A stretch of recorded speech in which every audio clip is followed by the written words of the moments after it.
Hello guys, welcome back to my channel, and for today's video, nandito tayo sa may Banawe. Ayan guys, papunta kami ng Sagada, pero ang first stop namin dito sa may Banawe para mag-take ng breakfast.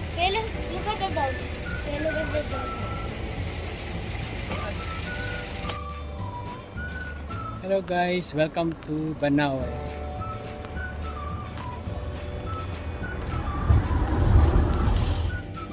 At yan guys, dito nga kami nag-breakfast, overviewing ang view dito. So ang ganda ng mga place, tanawin dito.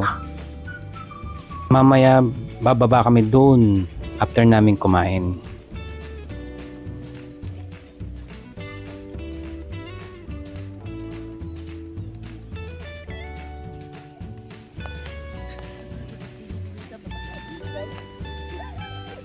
Jack. Hi, Jel. Look. Init?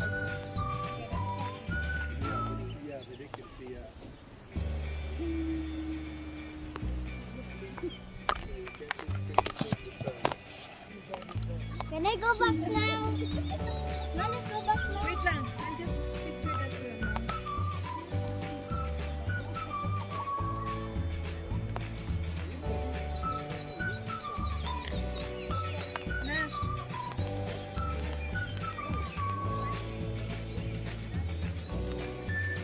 At least I also have a cell phone.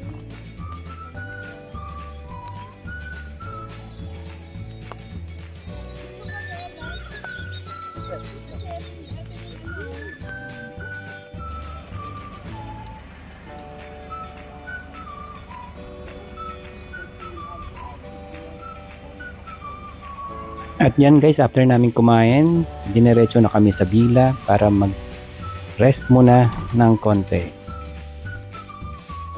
Malilit lang ang villa dito sa Sagada, pero sa aming apat, sakto na to sa amin dahil tulugan lang naman ang kailangan namin.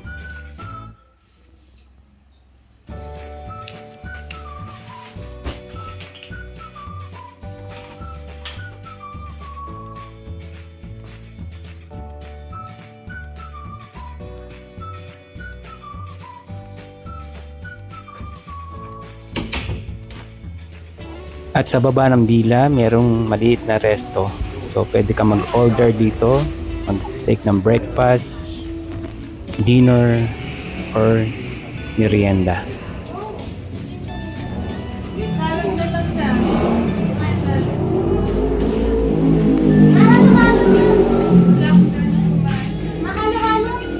Ang ganda, para ka sa aquarium. Nasa aquarium ka, Je.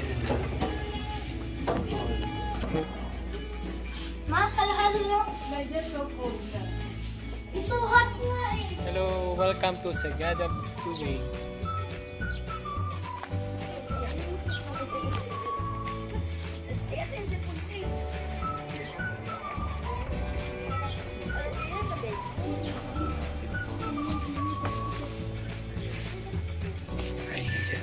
Hello.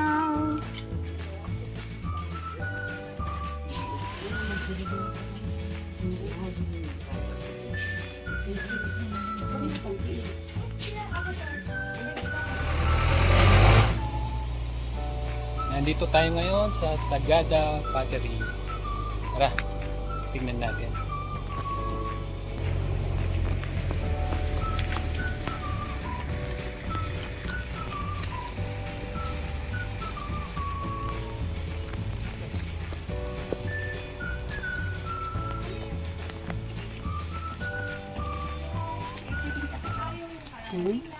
Ay, record.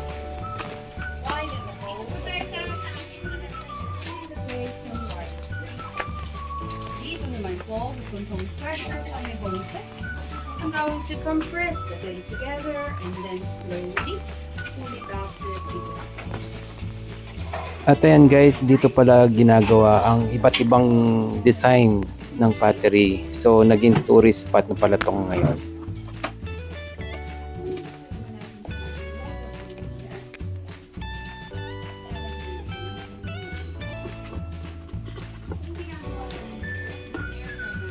Welcome. to the pottery.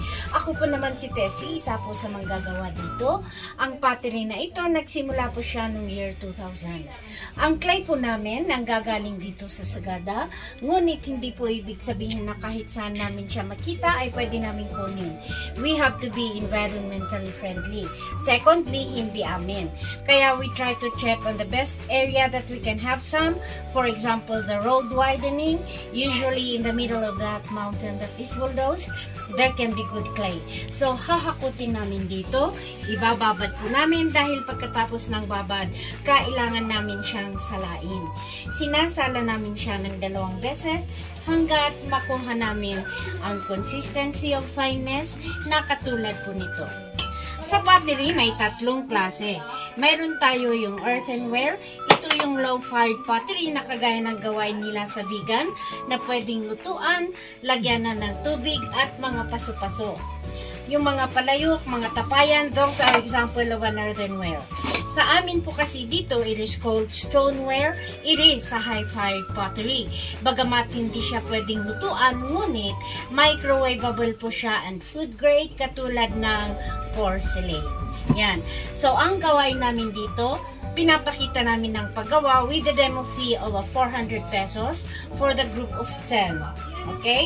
So, ang unang-una kong gagawin, isesentro ko muna ang clay with the speed of the wheel and with the pressure from both of my hands. Ito ang centering. Importante na isesentro natin siya para maganda ang kakalabsan ng ating gagawing pot. Pag hindi po kasi siya na center, we cannot shape it the way we want it. So first and foremost, kailangan natin siyang i-center.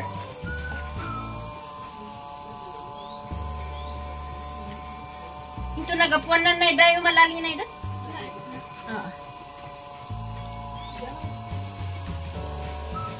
Pagka na-center naman po siya, ang unang-unang shape na gagawin natin ay cylinder. Cylinder naman po at cylinder ang nauuna bago natin siya i-shape to another shape. So, para gawin ang cylinder, lalagyan natin siya ng butas sa pinaka-center and then from there, we are going to pull the clay out. So, how are we going to do this? Iko-compress sa ilalim and then we slide our fingers off slowly to the top. Ulitin natin para tumas pa. Compress at the bottom and then slowly we slide our fingers up, up, up, and up, and up, up to the top.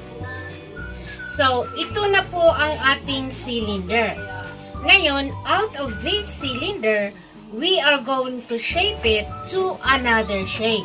Sa shaping naman, ang pressure, manggagaling muna from my inside hand.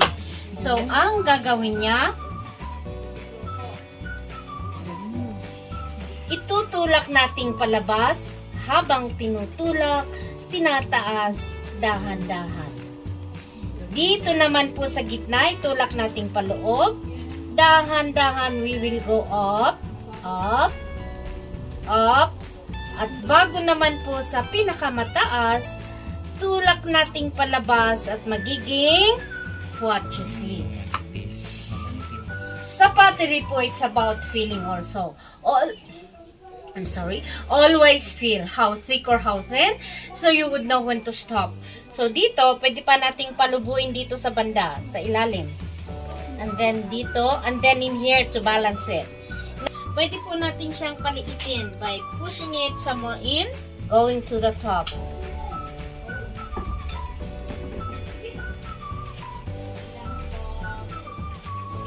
And that's how far the clay can go. It is a vase, but we can transform it also into a water jug. Lagyan lang po natin siya ng ganyan. So, from here,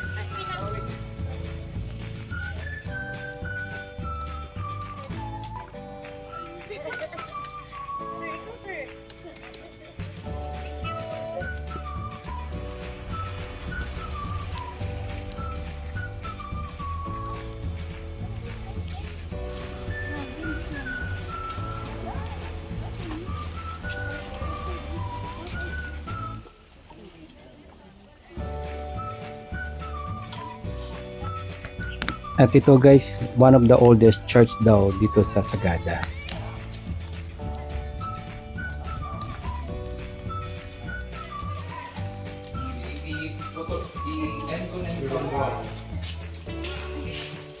Pwede po tayo lumapit po lang po masyado.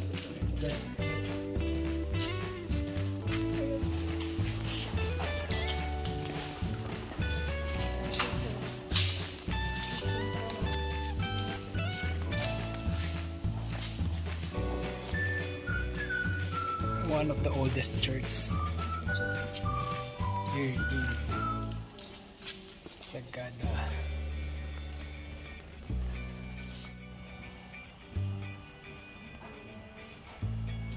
Gusto ka lang na ikot na nakita na nimo.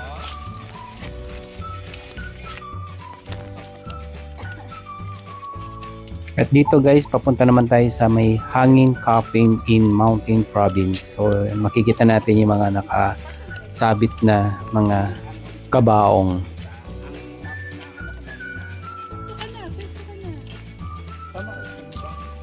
At yan guys, after so many steps, so nakarating din tayo dito sa mga nakasabit na mga kabaong.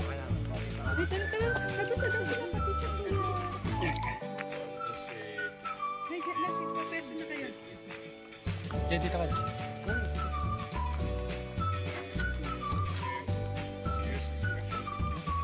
Okay, so kung mapapansin nyo, ay magsimula tayo dun sa tanong na pala. Ayun mo doon, ikaw na yung Ito, dito po sa lugar na to, nag-start sila dito maglagay ng early 1960s.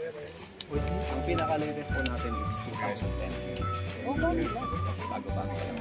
Actually, hindi lang po ito yung burial size natin. Ano?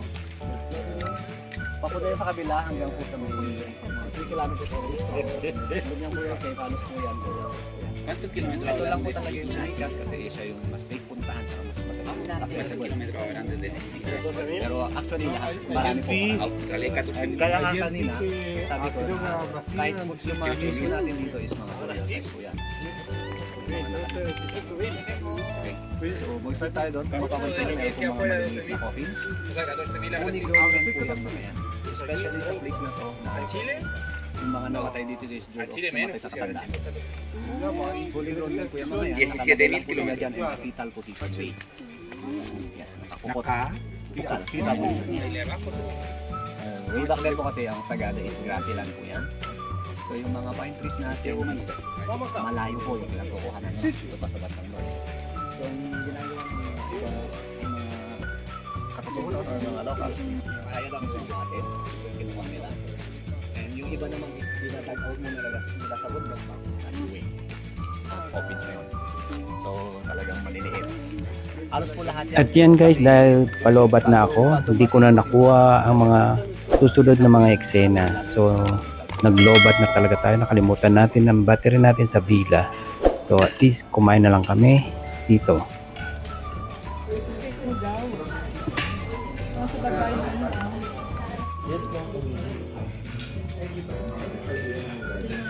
At yan guys, I hope you enjoy our video. Thank you for watching. Have a nice day. Goodbye.